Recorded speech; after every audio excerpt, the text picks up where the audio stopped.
Jai गणेश Deva. Jai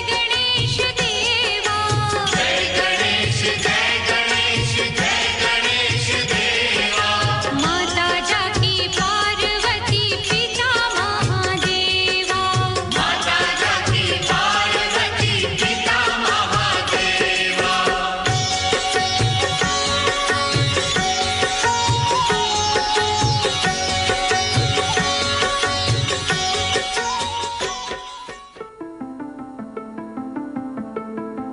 Namaste. Bienvenidos a Niquetán, hogar de India en Argentina. Un espacio dedicado a la cultura india en nuestro país. Música, danza, teatro, filosofía, espiritualidad, viajes. Con su colorido característico, se dan cita en esta hora. Te invitamos a compartirla. Con ustedes, su conductor, Gustavo Cansobre.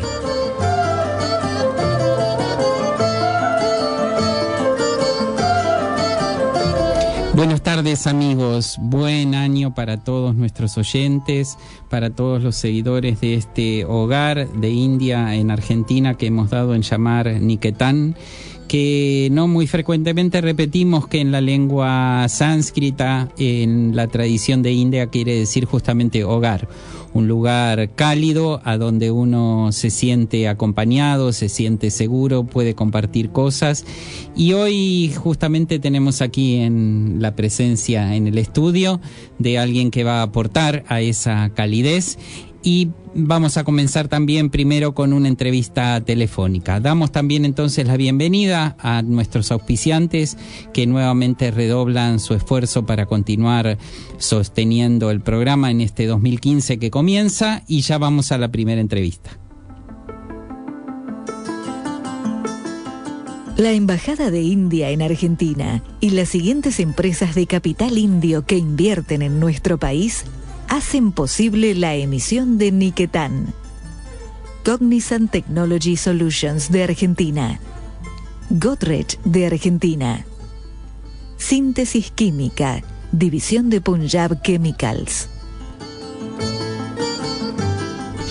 Bien, amigos, y el primer tema con que queríamos comenzar este año es en realidad inaugurar una serie de programas bajo la consigna ¿qué es?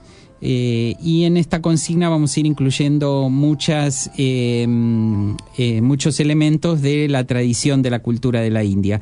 Y decidimos comenzar con el tema ¿qué es el yoga?, dado que en el Festival de India estuvimos compartiendo la presentación de una mesa de las universidades argentinas y la presencia de India en ellas con el licenciado Gabriel Martino, y nos pareció muy interesante su enfoque y lo tenemos a Gabriel en línea. Buenas tardes, Gabriel. Buenas tardes, Gustavo. Muchas gracias por la invitación. No, por favor, buen año para ti. Bueno, gracias igualmente. ¿Se escucha bien? Sí, perfecto, se escucha, bueno. Gabriel.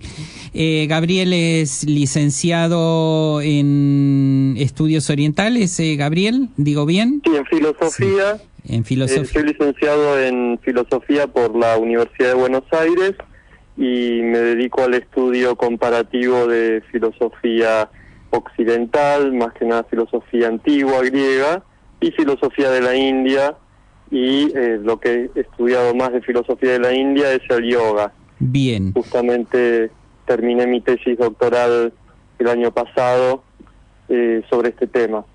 Bien, y cuando vos planteaste esta misma pregunta que hoy estamos planteando, lo hiciste en el festival desde una noticia, llamémosle así, o desde una actualidad muy interesante, porque hace creo a la esencia de lo que llamamos yoga, que era todo un planteo que se suscitó este año en Washington con el famoso Yoga Tax, un intento del gobierno estatal del estado de Washington, D.C., de regular con impuestos la actividad de yoga por considerarla, vos me precisarás, por considerarla una actividad física. Fue así, efectivamente. Claro, aparentemente cargaban con impuestos a los establecimientos que brindaban servicios de salud, de bienestar y de gimnasia, digamos, y dentro de este rótulo entraban los institutos de yoga, ¿no? Y bueno, a mí me había parecido muy sugerente este fenómeno impositivo, ¿no? Ilegal, llamémoslo así, porque estaba justamente dando en el clavo de lo que, bueno, por lo que acabo de escuchar va a ser un lema en sus programas, que es acerca de la pregunta por el qué es, y en este caso qué es el yoga. Y las personas encargadas ahí en Washington de determinar si los institutos de yoga entraban o no en esta categoría, por ahí no se daban cuenta de que cargando a esta actividad con un impuesto estaban determinando, ¿no? Y definiendo qué es el yoga, que es algo que se viene haciendo, esta definición, ¿no? Buscar e intentar determinar qué es el yoga es algo que se viene haciendo a lo largo de los milenios, y encontramos diferentes definiciones a lo largo de los diferentes textos antiguos, ¿no? Y clásicos de la India, y bueno, sin duda los textos clásicos, por ejemplo los Yoga Sutras de Patanjali, o donde encontramos una definición clara, u otros textos donde se nos sugiere de un modo por ahí un poco menos preciso, no sé si una definición, pero una precisión acerca de qué es el yoga, está lejos de considerarla una actividad meramente o deportiva o incluso de solamente de salud, ¿no? Bien, ¿y cómo te resuena a vos, Gabriel, un académico joven en Argentina en el 2015 ya, esta eterna pregunta que la tradición de India viene haciéndose, y como hasta podríamos decir que cada practicante vuelve una y otra vez a replantearse, cada practicante o cada investigador en torno a la tradición del yoga? Sí. Sí, a mí me resulta justamente muy interesante que esta pregunta siga vigente, ¿no? A lo largo de los siglos y de los milenios, y nos habla también justamente de la elasticidad del yoga, ¿no? Por usar esta metáfora, que en diferentes contextos, en diferentes tiempos, en diferentes lugares, logra adaptarse y estirarse, digamos, a nuevas definiciones que permiten al mismo tiempo que el yoga siga vigente, con transformaciones, con variaciones, pero sigue vigente, ¿no? Nosotros podríamos remontarnos unos cuantos siglos antes de Cristo a la India y ver un yoga, ¿no? Y a los yogis practicando y incluso teorizando acerca de su práctica, y al mismo tiempo en la actualidad en Argentina o en otros países del mundo un fenómeno parecido, ¿no? De personas dedicadas a algo que se llama el yoga, también practicando, intentando determinar la naturaleza de esa práctica. Y si bien hay diferencias y hay semejanzas, lo que resulta muy interesante es que es de algún modo una misma tradición, ¿no? Una tradición que pervive y sobrevive gracias a sus transformaciones. Y decime, Gabriel, ¿qué fue lo que dentro del gran panorama de tradiciones que se te ofrecían, digamos así, para poder investigar, lo que determinó que te focalizaras y buscaras profundizar tanto en particular en la tradición del yoga? Ajá. Bueno, hay varios factores. Por un lado, un interés personal, ¿no? Por el yoga y por los aspectos filosóficos del yoga. Hay incluso en los estudiosos actuales una aproximación, digamos, entre los académicos, ¿no? Una aproximación que busca considerar el yoga como una filosofía, una práctica también, pero también una filosofía. Y bueno, este aspecto del yoga a mí me interesó mucho, y los textos, como por ejemplo el Yoga Sutra o los Yoga Sutras de Patanjali, también siempre me resultaron muy interesantes. Los vengo leyendo hace muchos años, y recién hace un par de años tuve la la oportunidad de comenzar a estudiarlo sistemáticamente, desde el sánscrito, desde un estudio más académico, con herramientas de interpretación que me fueron dando mis estudios de filosofía y de, sánscrito. Y si vos tuvieras que responder a partir de esa llamada y de toda esa atracción a una primer pregunta que te hace cualquiera que se encuentre contigo y que te dice, licenciado, dígame, ¿qué es el yoga entonces? ¿Qué le dirías? Bueno, para mí el yoga es una tradición viva, una tradición en transformación, y desde mi abordaje a mí me resulta interesante ver al yoga de este modo, como una tradición, y no tratar de captar una esencia del yoga, que como si fuera, digamos, algo que a lo largo del tiempo o se va deformando o se va expresando de un modo más pleno, ¿no? Sino que es justamente una tradición, y que esa misma tradición es la esencia, ¿no? No es que necesariamente haya una esencia y que esta tradición va deformando o ajustándose a esa esencia.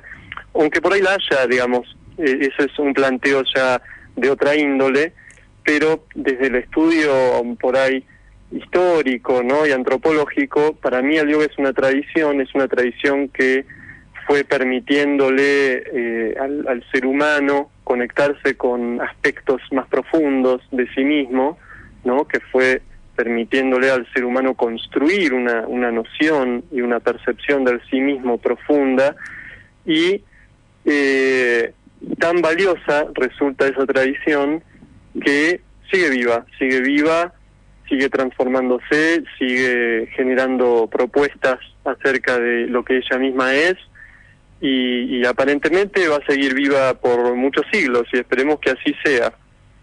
¿Y cómo ves esa vida que, como bien decís vos, es como conformante de toda tradición? ¿Cómo ves esa vitalidad, digamos así, más que esa vida, esa vitalidad de la tradición del yoga, en particular en Argentina, en nuestro país? Ajá. Ya hace unas cuantas décadas, ¿no? No es que sea especialista yo en estos temas, pero ya hace unas cuantas décadas que el yoga viene floreciendo en Argentina en diferentes variantes y vertientes, y cada vez, creo yo, hay más personas involucradas con la práctica del yoga, en algunos casos con una práctica más ligada a lo físico, en otros casos con una práctica ligada a lo devocional, en otros casos con una práctica por ahí más de meditación, más intelectual, más contemplativo, pero hay un auge muy grande, y creo yo que va a seguir en este sentido, y este auge también se viene nutriendo de otros fenómenos como es también el aumento en por ejemplo, lo que es el vegetarianismo y otras cuestiones que muchas veces están asociadas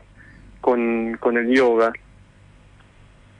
¿Y en qué medida entonces podrías dar vos, desde esa perspectiva de una tradición viva y que encuentra una semejante vitalidad en nuestro país, cuáles podrían ser 2 o 3 de los elementos constituyentes más importantes, como si tuvieras que cerrar, digamos, esa definición que le hicieras a este personaje imaginario que hubiera venido de un lugar y escuchaba por primera vez la palabra yoga y se encontraba contigo para tratar de comprenderla? Para mí, una de las claves del yoga es la vuelta sobre el sí mismo, ¿no? El yoga nos enseña a plegarnos, a doblarnos, a flexionarnos sobre nosotros mismos y a descubrirnos. Diferentes vertientes del yoga, nos dan respuestas distintas acerca de qué es el sí mismo, ¿no? Por ahí una corriente más antigua ligada al Samkhya nos dice, el Purusha, y luego corrientes posteriores nos hablan del Atman, ¿no? o del Atman como esencialmente idéntico a Brahman.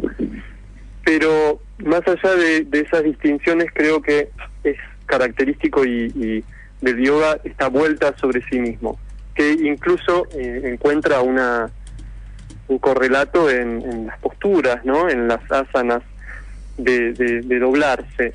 Y esto es fundamental, nos enseña a vernos a nosotros mismos, a vernos en diferentes posiciones, en diferentes contextos, y a repensarnos y ver cómo vamos a hacer el próximo movimiento. Nos enseña a ser más flexibles para hacer estos movimientos, a tener equilibrio, y yo creo que esto es básico. Bien, Gabriel, bueno, creo que hasta casi podríamos hoy haber hecho una charla TED contigo, porque lograste en apenas 14 minutos y medio poder definirnos con una buena dosis de síntesis y de profundidad cómo es tu acercamiento hacia el yoga. Y te agradecemos mucho entonces estas ideas que nos has dado para nosotros y para todos nuestros oyentes, para estar reflexionando y volviendo a preguntarnos, ¿no? Porque en esta noción de lo vivo de una tradición está ese plantearse permanentemente, porque a la larga una tradición es tradición porque está viva, si no sería simplemente un recuerdo, ¿no? Exacto, seguro. Así que desde ya te agradecemos tu disponibilidad, y una curiosidad nomás que seguramente nuestros oyentes se harán: ¿qué fue finalmente del Yoga Tax en Washington? Bueno, yo hasta donde tengo entendido sigue vigente. Uh-huh. Tendría que informarme un poquito más de los últimos movimientos, que ahora, como estoy de vacaciones, dejé justamente esas cuestiones de lado, pero hasta donde yo tengo entendido se aplicó. Sí, yo al menos no encontré ninguna otra nueva noticia que hubiera dicho que efectivamente el yoga no entraba dentro de ello. Bueno, esperemos que no vamos a hacer mucho ruido con este tema tampoco, no sea cosa que despierte intereses por estos rumbos del Río de la Plata. Gabriel, agradecemos tu presencia nuevamente. Fue el licenciado Gabriel Martino, licenciado en Filosofía y especialista en la investigación sobre las culturas orientales, aportándonos en esta serie inicial de preguntas sobre qué es, y en este caso, qué es el yoga. Muchísimas gracias, Gustavo. Buenas tardes, muchas gracias a vos, Gabriel. Y vamos ahora a compartir nuestro primer fragmento musical de un tema que hemos traído hoy de un gran maestro de la tradición india, Ustad Shahid Parvez, un alap de una raga, esto es la parte inicial con que comienzan todas las ragas, en este caso el alap de la raga Shyam Kalyam.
inspirados por estas armonías que el maestro Parvez compartía a través de esta grabación, tenemos en el estudio presente a María Róveda, que va a continuar, digamos así, preguntándose sobre esta pregunta que es el yoga, pero desde otro lugar, así como recién lo hicimos con un estudioso, un investigador.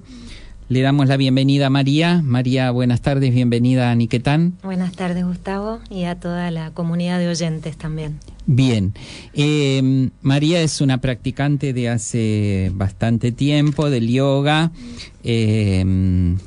¿Cuánto hace, María, ya que estás dedicada a la práctica y a la enseñanza? Practicando yoga creo que hace más de 20 años. Bien. Y en la enseñanza desde el 2002 aproximadamente. Bien. Y queríamos entonces presentar como en torno a esta pregunta las dos puntas, digamos, de este ovillo que queremos tratar de desenmarañar un poco en torno a qué es el yoga, y por lo tanto que vos pudieras compartir tu propia experiencia de qué es el yoga. Así como recién veíamos que el yoga es una tradición viva que implica que cada practicante vuelve a plantearse permanentemente esto, y evidentemente mucho más cada facilitador que se dedica justamente a la enseñanza. ¿Cómo ha venido resonando esa pregunta en tu práctica, en tu abordaje, en tu planteo hacia el acto de enseñar? Porque conociéndote sabemos que el hecho de lanzarse a enseñar, sos consciente del gran compromiso o de la gran responsabilidad, en el sentido de tener respuestas para el acto de enseñar. Entonces, ¿cómo ha hecho eco en vos esa pregunta? En principio, me parece que la manera en que se manifestó, más que la pregunta, fue la respuesta, fue a través de la práctica. Yo soy profesora de yoga, o de lo que en verdad popularmente llamamos yoga en Occidente, en términos más masivos, que alude al hatha yoga, a la práctica psicofísica. No estoy sujetando el yoga a eso, digo que popularmente se suele llamar yoga a la práctica psicofísica. Entonces yo soy profesora de hatha yoga en el marco de lo que es la filosofía del yoga, la psicología profunda, para mí por lo menos, que es el yoga, la psicología espiritual, que es el yoga. Me parece que es una pregunta que por suerte se responde a través de la vivencia de cada practicante. A mí me interesaba escuchar lo que decía Gabriel sobre las definiciones de yoga y cómo se va a definir a algo que no pertenece a la forma. Si el yoga, como otras tradiciones interiores, apunta al ser. El ser se manifiesta a través de un cuerpo, de una mente, de un campo emocional. Pero ¿quién puede encerrar? ¿Quién puede decir en definitiva qué es? Eso acontece en el momento presente. Y la práctica de yoga, como otras tantas prácticas, apunta a ese lugar. ¿Y qué signos tiene ese acontecer, no? Porque sobre las cosas que acontecen, uno a veces comparte los signos para que cuando va yendo por el camino, para saber si las cosas que se está encontrando tienen que ver o no con aquello que le compartieron, ¿no? Okay. ¿Qué signos te han mostrado ese acontecer? En principio, como un poco abriendo el juego en dos vertientes. En principio, si uno quiere saber los signos de ese acontecer formalmente, están los textos sagrados para eso, ¿no? Que maravillosamente se escribieron en el yoga después de la vivencia. Creo que es una de las cosas más, si cabe la palabra, seductoras que tiene el yoga, o que por lo menos a mí me sedujeron, que es practicar. Y ahí observar en qué instancia estás de esa propuesta. Eso por un lado. Por el otro lado, en términos de lo personal, creo que los signos van cambiando en la medida en que yo también soy alguien en transformación. Tal vez en algún primer momento esos signos de que el yoga estaba aconteciendo dentro mío tuvieron que ver con una mayor capacidad de albergar silencio dentro mío y de poder permanecer allí en calma. Tal vez hoy ese acontecer del yoga dentro de mí y de mi campo pedagógico también, porque uno es con los otros, uno es con los alumnos, tenga que ver en esta etapa con una mayor aceptación de los opuestos, de las contradicciones, Ujú. de los aspectos de uno mismo y del entorno que son aparentemente contradictorios y sin embargo coexisten, conviven, a veces mejor, a veces no tanto. Bueno, y ahí volveríamos a Hatha, ¿no? Al Ujú. sol y luna y Ujú. la compensación o el equilibrio, esta idea de equilibrio. Cuando Gabriel quiso también abordar en pocas palabras, habló de esto, ¿no? Del equilibrio. El equilibrio es un fenómeno dinámico, ¿no? Contra lo que a veces pensamos o más que pensamos, anhelamos, ¿no? Una especie de equilibrio, de llegar a un lugar donde todas las cosas queden en un equilibrio permanente y sin embargo el yoga va mostrando que el equilibrio es un algo dinámico que se puede ir dando solo en la medida en que uno va caminando, ¿no? Como cuando uno... Completamente. Y eso es para mí una de las tantas cosas, para mí, para tantos otros, me permito allí pluralizar, que hacen de esto una tradición viva. La aceptación de los opuestos. Inclusive hay hace años atrás, no creo que ya esta idea que voy a vertir siga tan en pie, pero había una idea de que el yoga era aburrido, o lento, o... y por el contrario, digo, la misma palabra hatha, yoga, hatha alude a sol, luna, al aspecto activo y al aspecto tal vez más pasivo dentro nuestro, el que es más receptivo, para no leerlo capciosamente a lo pasivo, ¿no? Y yoga alude a unión, a integración de esos opuestos. Entonces, inclusive abriendo esos prefijos, hatha alude a firmeza y flexibilidad, a atención y disponibilidad, a intensidad y a blandura. Hay muchísimas gradaciones con las que uno puede jugar con ese par de opuestos y encontrar, ir al encuentro del equilibrio de esos opuestos. ¿Y cómo se da pedagógicamente eso frente a quienes se acercan a una de tus clases 1 o 2 veces por semana y que después tienen que volver a la selva donde dejaron su rol momentáneamente, ¿no? Ujú. ¿Cómo lo vivís vos? ¿Cómo lo viven los practicantes? ¿Qué otros estímulos piden, si es que piden? Ujú, ujú. Mira, en general, generalizar es un poco No, sí, a veces, está claro que estás hablando de tu propia experiencia, ¿no? La gente se acerca muy bien, no sabe muy bien por qué. Pero lo que es claro es que no fue una clase de gimnasia, sin desmerecer ese campo.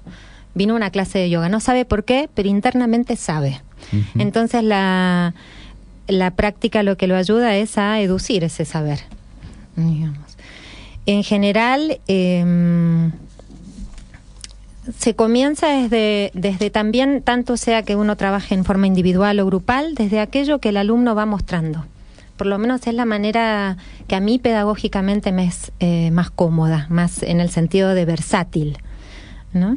Si es una persona o un grupo que tiene mucha tendencia a la actividad, le mostraremos el otro aspecto, el aspecto receptivo, o viceversa, ¿sí? El cómo después integrarse es bien interesante esto que planteas, y muchas veces en términos específicos y concretos yo propongo ejercicios en el afuera. Uh-huh. En la calle, en el semáforo. Bien. O sea, la persona mientras espera en el auto. No uh-huh. se va y queda librada a que, uh-huh. a que ocurra lo que ocurra, ¿no? Uh-huh. El yoga se sale del pequeño ámbito de la mera práctica de hora y media que será cada sesión. Sin dudas, porque además el yoga es una mapa de la psique. Jamás puede ser algo que se suscriba a 1 hora y media. Uh-huh. Es un mapa de la psicología. Así que hay muchísimas cosas que uno experimenta en una práctica pueden tener correlato en el afuera también. Bien. Vamos entonces a compartir un poco más de música del mismo tema de Ustad Shahid Parvez, el alap del Raga Shyam Kalyam.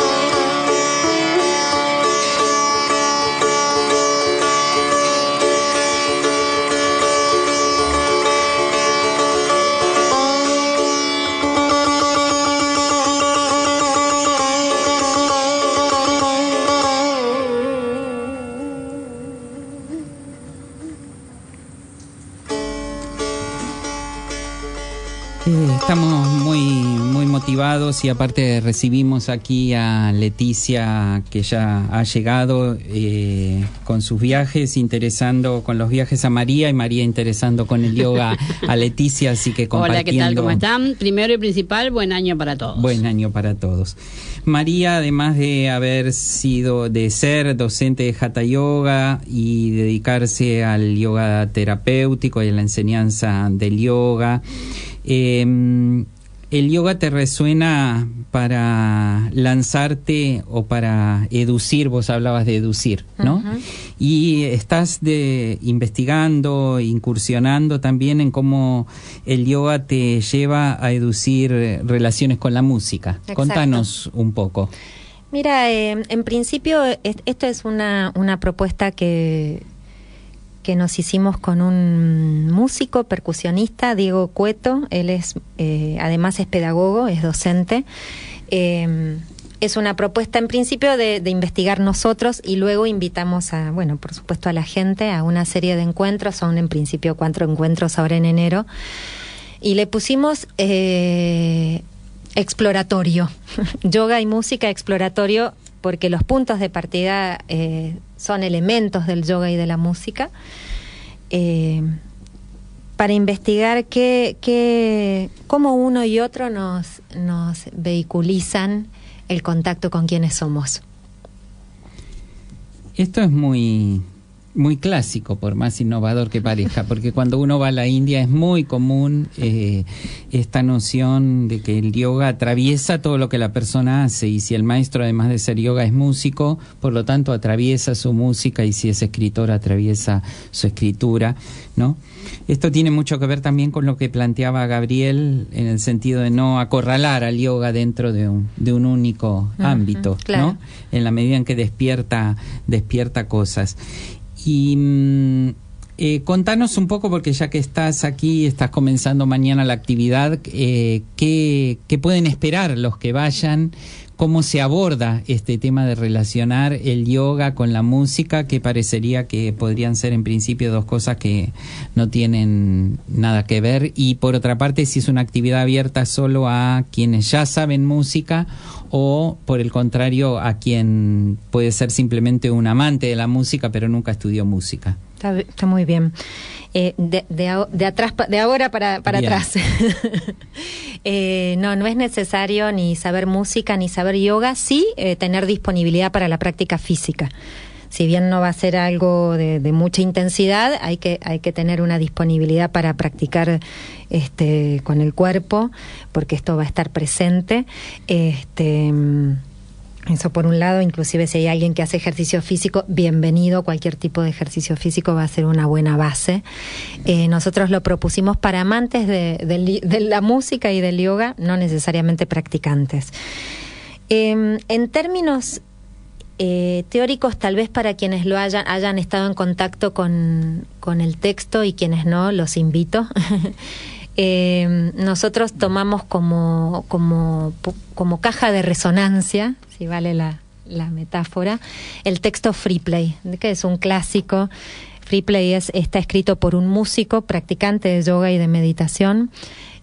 Habla sobre la importancia de la improvisación en la vida y en el arte. Y este va a ser este es, digamos, el marco teórico donde nos vamos a mover para preguntarnos desde lo vivencial, tener como ejes como los ritmos como ordenadores, tanto de lo individual como de lo cósmico, están presentes en una y otra disciplina, como el encuentro con uno mismo y también con los otros están presentes en una y otra disciplina. Estos serían los ejes, ¿no? Ritmo, encuentro, ciclo, escucha, la posibilidad de aprender a realmente o abrir, digamos, la escucha para darse cuenta que uno está ya dentro de un campo sonoro y no solo musical, digamos. Y en términos más metodológicos, si se quiere, vamos a tener 3 momentos dentro de la práctica, en donde va a haber un momento inicial de mucho desbloqueo, digamos, esta posibilidad de vaciarse, de sacarse la calle, ¿no? Con lo que uno viene, de sacarse todas las ideas, inclusive sobre el taller, a través de un trabajo corporal inicialmente más intenso, para después, a través de juegos rítmicos que va a proponer Diego, ir cayendo o aterrizando en la práctica de Hatha Yoga. Y, si nos da el tiempo, al final una ronda de canto devocional. Bien. Contanos, porque ya estamos casi en los últimos minutitos, dónde va a ser, los horarios, toda la parte concreta para los que estén interesados en incorporarse, María. Bien, esto va a ser en el estudio Castillo Abierto, esto queda en Chacarita, en Castillo y Dorrego. Pueden entrar a la página de Facebook, que en este momento se llama Maitri, como suena, Maitri con I latina, seminarios, ahí está la información, y si no, escribir a través de ese medio. Mañana va a ser a las 19:30 que empezamos, de 19:30 a 21:30, todos los martes de enero. Bien, y si no, un teléfono. ¿Hay? Y teléfono, claro que sí, 4776-6286. Bien, perfecto. Entonces, para todos los interesados en incursionar en este acercamiento entre el yoga y la música, los espera María Róveda, que ha compartido con nosotros estos minutos tratando de responderse a esta pregunta con que hemos comenzado estos programas, en particular la pregunta de hoy: ¿qué es el yoga? Y cómo esa pregunta hace eco en todo lo que uno hace. Te agradecemos, María, tu presencia en Niquetán. Muchas gracias, gracias a vos.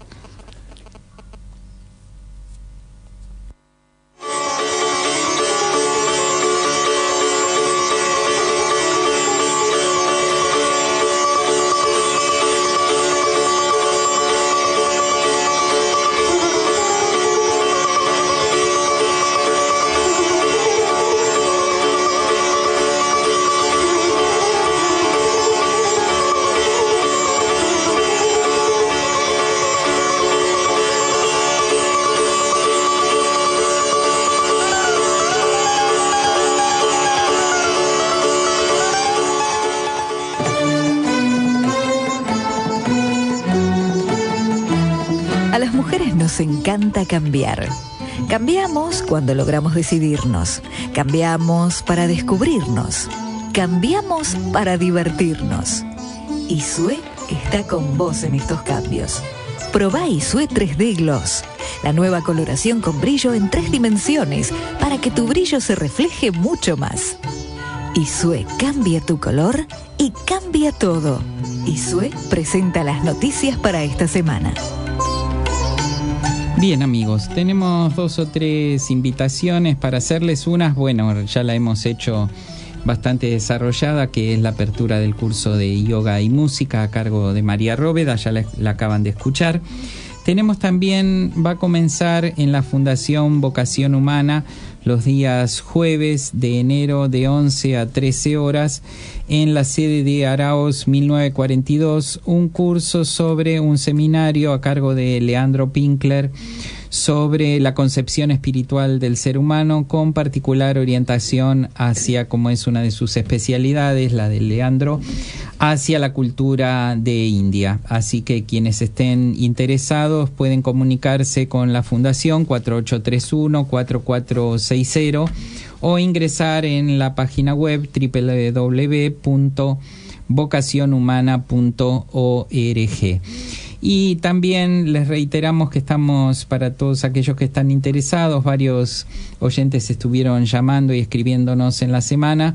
Estamos comenzando hoy el seminario intensivo sobre filosofía de la India y práctica de la meditación, en este caso a cargo de quien les habla, que vamos a desarrollar durante todos los lunes de enero y febrero. Van a ser 9 sesiones en las que, con 3 horas diarias, los lunes de 19 a 22, vamos a estar indagando en torno al Bhagavad Gita, este texto tan central de la filosofía de la India, y viendo cómo esta manera de ver el mundo, que es lo que caracteriza a la visión que India tiene sobre la vida, se vuelca en una práctica transformadora en el ámbito de la meditación. Así que va a estar todo incorporado. Por lo tanto, los que quieran informarse, les decimos que nos llamen al 4866-0304, ya que el lugar de realización del curso va a ser en la sede Parque Centenario de la Fundación Hastinapura, en Panamá 940 de esta capital. Con esto entonces nos despedimos del ciclo de India al Día y le vamos a dar seguidamente la bienvenida a Leticia, que nos lleva en este 2015 también de viaje a la India.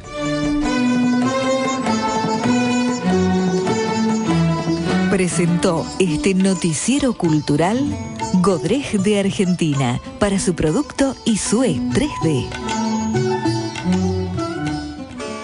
Hoy visitamos un espacio para recorrer las zonas y ciudades más atractivas de India. Haremos que su viaje sea una experiencia realmente inolvidable. Auspiciado por Level Tour, 30 años de experiencia a su servicio. Conozca India con quien la conoce. Esperamos su consulta en el 4893-1221 o en www.leveltour.com.ar. Vas a ver si vienen algunos de todos esos pasajeros tuyos que te cuentan todas las cosas que estuvieron sí. Como viviendo. Te decía recién en el intervalo, vamos a tener varios invitados que nos van a venir a contar cómo les ha ido en los viajes. Bien. Y lo que has elegido hoy como primer viaje del año 2015 es sumamente, como dicen en la India, no es la palabra auspicioso. El hecho de sumergirnos literal y metafóricamente en lo que amorosamente los indios llaman la madre Gangaji. Exactamente. Hoy vamos a hablar del río Ganges. El río Ganges es muy importante para la cultura hindú, es decir, no es un simple río, sino, como acabas de decir, para ellos es la madre. O sea, el nombre Ganges proviene de una palabra sánscrita, Gangan, que significa va, o sea, que se mueve rápidamente. Pero aparte, para el hinduismo, el río Ganges está personificado bajo la forma de una diosa, la Ma Ganga o Ganga Devi, que es la diosa Ganges. O sea que para ellos es la representación de la madre. De hecho, todos los ríos son, el adjetivo en el sánscrito para río es femenino, no es como para nosotros el masculino, exactamente, ¿no? Y el lenguaje siempre refleja nociones sobre la vida, ¿no? Y es femenino porque justamente es dador de vida, ¿no? Sí. Y dentro de todas las madres, bueno, la madre Gangaji es la madre de las madres. Sí. Bueno, cuenta la leyenda que el rey Sagara tuvo 60.000 hijos y que previo a esto el dios Brahma había creado el río Ganges a partir del sudor que recogió del pie del dios Vishnu. Cierto día el rey Sagara estaba honrando a sus dioses en una ceremonia en la que también participaba un majestuoso caballo que era su preferido. Pero el dios Indra se sintió molesto y celoso y robó el caballo y huyó. El rey Sagara envió en su búsqueda a todos sus hijos, que recorrieron la tierra de punta a punta buscando el animal hasta que lo encontraron en el inframundo, pastando junto a un mendigo. Los hijos del rey Sagara maltrataron al mendigo, suponiendo que era el ladrón, pero aquel levantó la vista y, bueno, era el dios, y su mirada ardiente convirtió en ceniza en el acto a los 60.000 hijos del rey.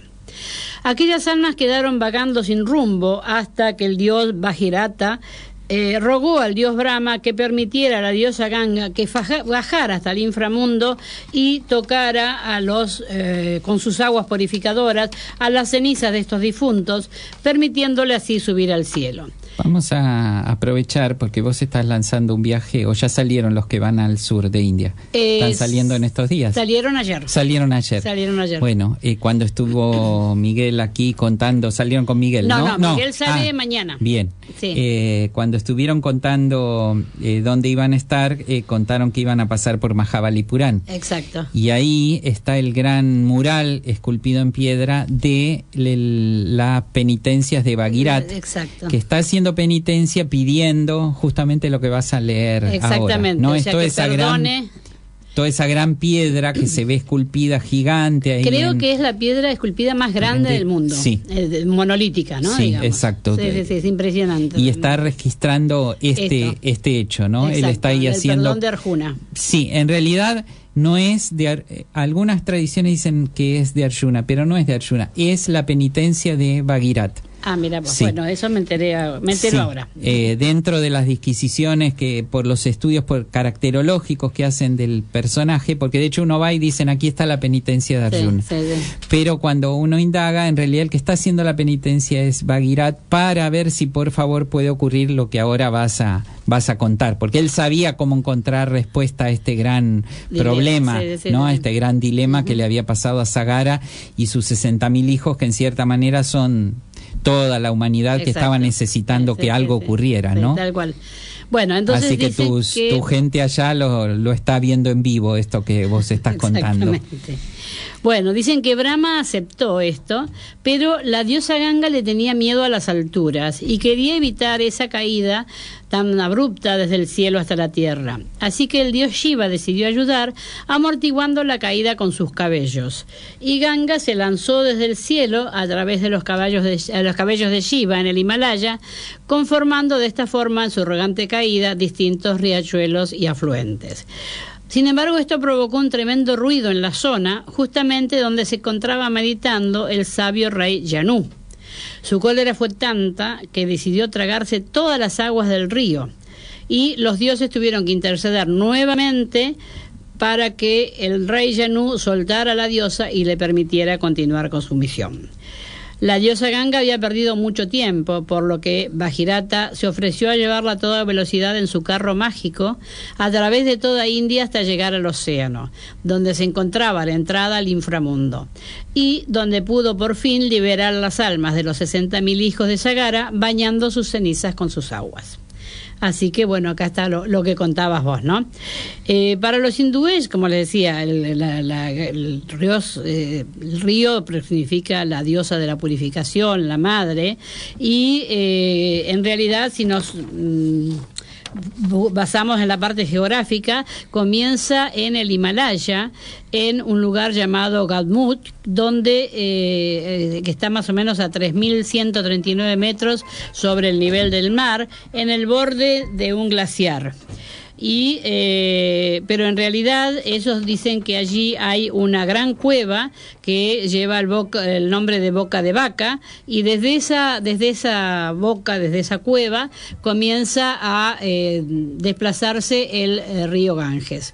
En sus principios, bueno, obviamente es un río muy puro y pasa por muchísimas ciudades importantes. Inclusive se calcula que se hizo un estudio en el año 2005 que 1 de cada 12 personas del mundo, o sea, un 8% de la población es impresionante. Vivía en toda la región siguiendo las, digamos, el curso.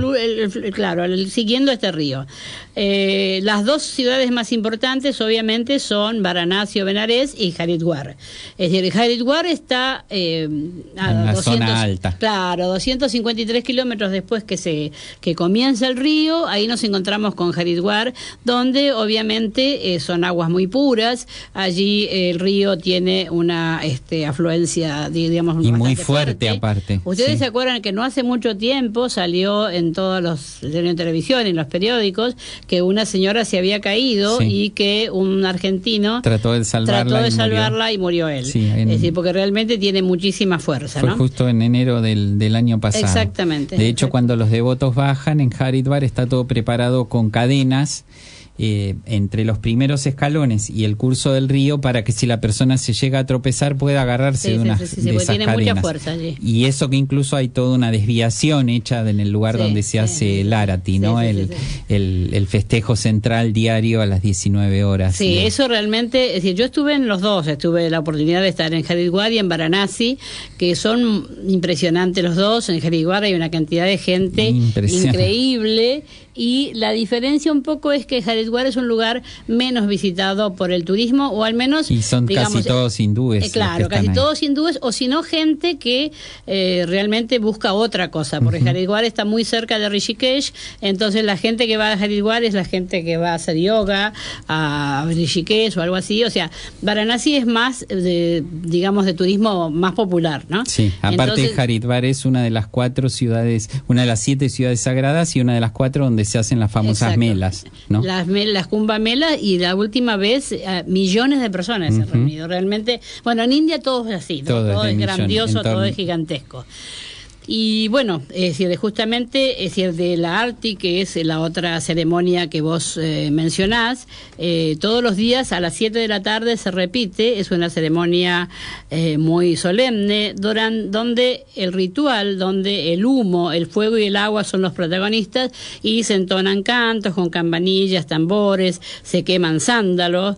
Es un rito hindú de adoración, una parte de la puya, y se dice que viene de un concepto védico del ritual del fuego o homa. Las flores representan la tierra, que sería la solidez; el agua representa los elementos líquidos, que es la liquidez; las lámparas o velas representan el componente del fuego, que es el calor; y el incienso representaría al estado purificado de la mente y la propia inteligencia, que es ofrecida a través del orden de las ofrendas. Eso porque justamente el devoto pone todos esos elementos en una canastita, pone flores, pone una pequeña velita, la enciende y la deja flotar sobre el agua. Bueno, esa es una de las partes más hermosas, ¿no? O sea, cuando uno llega, sobre todo, bueno, en los dos lados, pero es decir, en Varanasi uno se sube al barco, entonces como que tiene más posibilidades, y hay unas señoras que venden unas canastitas muy pequeñas con un aro de flores y una velita en el medio. Entonces uno enciende esa velita y la pone en el río en homenaje al alma de algún fallecido que tenga, y uno ve cómo las velitas lentamente se van, es decir, esto es a las 7 de la tarde, o sea que al atardecer, realmente es un espectáculo bellísimo. Y después, bueno, son 7 sacerdotes generalmente muy jóvenes, donde hacen toda esta ceremonia, y que justamente todo eso del humo es una cuestión de purificación, ¿no? O sea, no nos olvidemos que en Varanasi se hace la cremación de los cuerpos, y que también para los hindúes es algo fundamental, porque los hindúes creen en la reencarnación, y que digamos, lo más importante que le puede pasar a un hindú es fallecer a orillas del Ganges, que su cuerpo sea cremado y sus cenizas sean tiradas al Ganges, de modo tal que de esa forma sus reencarnaciones terminan y va directamente hasta el nirvana. Y esto aparte es común a todas las tradiciones, el fuego, el gran elemento purificador y transformador, por eso simbólicamente todo lo que hablábamos hoy del yoga y todo tiene que ver con despertar ese fuego que es capaz de transformarnos y volvernos más sutiles aún mientras estamos vivos también. Ahora, vos fíjate que me llama la atención, a veces leyendo cosas para preparar, que en la época de Virgilio y Ovidio se conocía Varanasi, que en esa época se llamaba Benarés.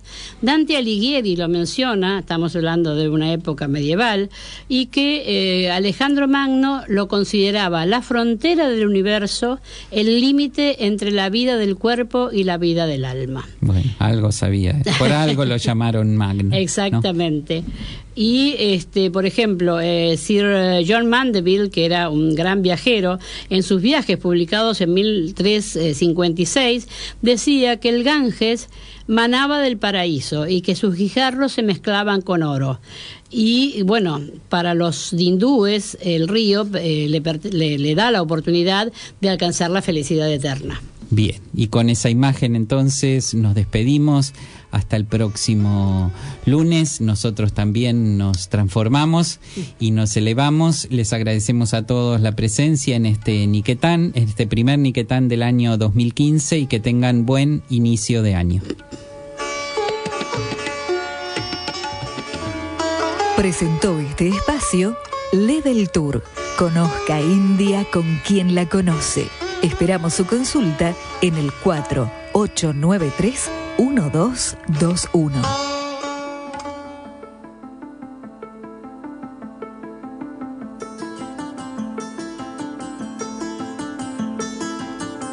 La Embajada de India en Argentina y las siguientes empresas de capital indio que invierten en nuestro país hacen posible la emisión de Niquetán.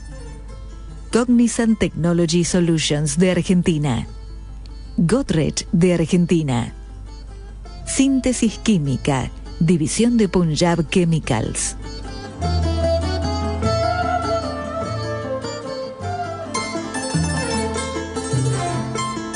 Los esperamos la semana que viene en Niquetán, Hogar de India en la Argentina.